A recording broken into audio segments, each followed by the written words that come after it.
첼시를 상대로 1무 3패, 리버풀을 상대로 2무 1패, 아스날을 상대로 1승 2패, 맨유를 상대로 2전 전패, 맨시티전은 그나마 1전 1승.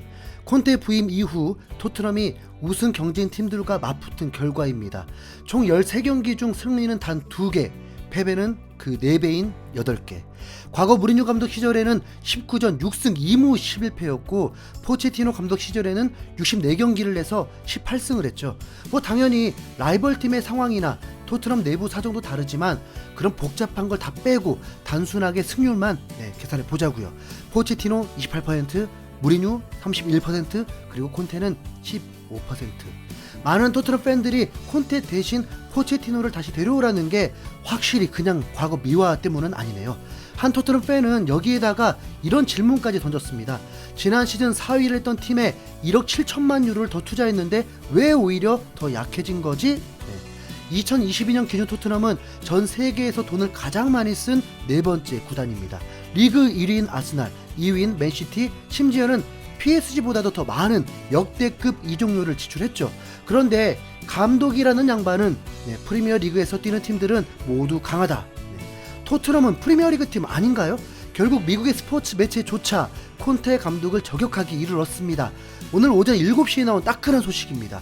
글로벌 스포츠 매체인 디 애슬레틱은 토트넘은 날이 무딘 수술칼로 퇴보해버렸다. 그리고 그건 안토니오 콘테의 잘못이다라면서 이번 시즌 토트넘의 부진이 콘테의 잘못이라고 단언했습니다.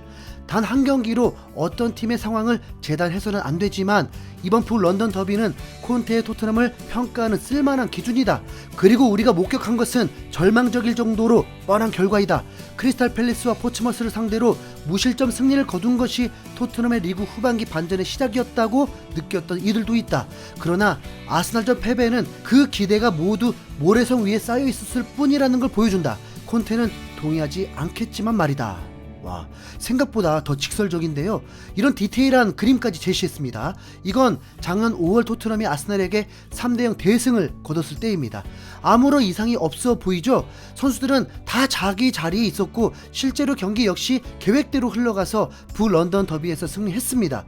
그런데 이번 북런던 더비에서는 지난 5월과는 전혀 다른 모습입니다. 토트넘 선수들은 하프라인 아래에서 포지션이 파괴된 채 뭉쳐있죠. 디 애슬레틱은 이 상황에 대해서 이렇게 분석했습니다. 아스날의 에너지와 맞서는 토트넘에게는 탈출구가 없었다. 아스날 쪽 진영에 자기 포지션대로 있는 토트넘 선수가 한 명도 없었다. 마음먹고 수비만 하겠다고 결심했거나 독을 품은 역습을 준비했다면 이런 모습은 문제가 아니다. 그런데 토트넘은 둘 다 아니었다. 결국 작년 5월과 비교해서 이번 시즌에 토트넘이 더 퇴보했다는 명백한 증거가 드러난 겁니다. 누구의 잘못도 아닌 바로 콘테씨, 콘테씨 본인의 잘못이겠죠.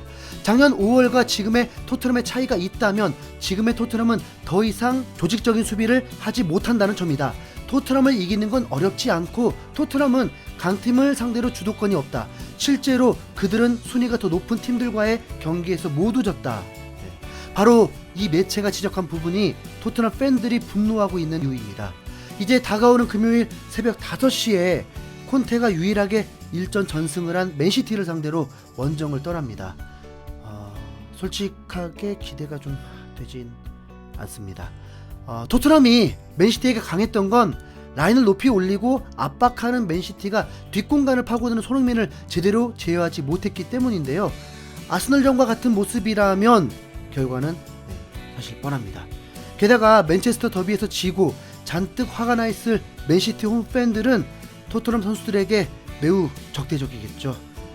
그래도 유일하게 솟아날 구멍은 손흥민이 마스크를 벗었다는 건데 제발 손흥민 스피드 제대로 살리는 제대로 된 공격 전술 나오길 정말 간절히 바라보도록 하겠습니다.